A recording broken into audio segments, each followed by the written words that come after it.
তো চতুর্থ শ্রেণীর শিক্ষার্থীরা, আজ আরেকটি পর্বে তোমাদেরকে স্বাগতম।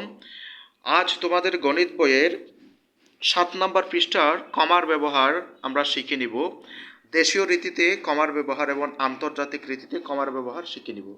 দেখো, দেশীয় রীতিতে কিভাবে কমা বসাতে হয়।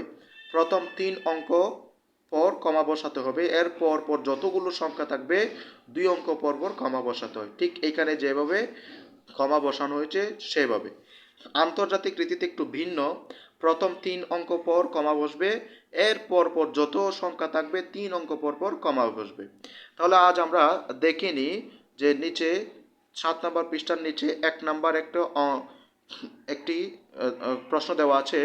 দেশীয় ও আন্তর্জাতিক রীতিতে সংখ্যার মাঝে সঠিক জায়গায় কমা বসায় এবং পড়ি। তাহলে দেখো, প্রথম 1 নম্বরে আছে 4টা সংখ্যা। আমরা জানি দেশীয় রীতিতে প্রথমে 3 সংখ্যা পর পর কমা বসাতে হয়, 1 2 3, এখানে কমা বসাইলাম। এরপর আন্তর্জাতিক রীতিতেও যদি আমরা কমা বসে এটাতে, তারপরও কিন্তু 3 সংখ্যা পরই কমা হবে। এরপর 2 নাম্বারটা দেখো, 2 নাম্বার আছে প্রথম আমরা দেশীয় রীতিতে কমা বসাই।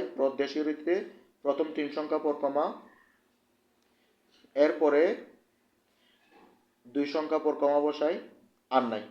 এখন আন্তর্জাতিক রীতিতে যদি আমরা কমা বসাই, তাহলে প্রথম 3 সংখ্যা পর কমা বসবে, এরপরে 3 সংখ্যা পর কমা বসবে। আবার 3 নাম্বারটা দেখো, 3 নাম্বারে দেশীয় রীতিতে যদি কমা বসাই, সেক্ষেত্রে প্রথম 3 সংখ্যা অর্থাৎ 7-এর পর কমা বসবে, এরপরে 2 সংখ্যা পর কমা বসবে 4-এর পরে, এরপরে 8-এর পরে। আর যদি আন্তর্জাতিক রীতিতে কমা বসাই, প্রথম 3 সংখ্যা, এরপরে 3 সংখ্যা। এরপরে 4 নাম্বারটা দেখো, প্রথম দেশীয় রীতিতে 1 2 3 সংখ্যা পর কমা বসাবো, এরপর 2 সংখ্যার পর যেহেতু অন্য কোনো সংখ্যা নাই, আমরা কমা বসাবো না। এরপরে আন্তর্জাতিক রীতিতে প্রথম 3 সংখ্যা পর কমা বসবে, এরপরে 3 সংখ্যা, এখানে যেহেতু 2 সংখ্যা আর নাই। তাহলে এটাই হচ্ছে আজকে কমার ব্যবহার। ধন্যবাদ সবাইকে। আরেকটি পর্বের আমন্ত্রণ জানিয়ে আজকের পর্বটি শেষ করলাম।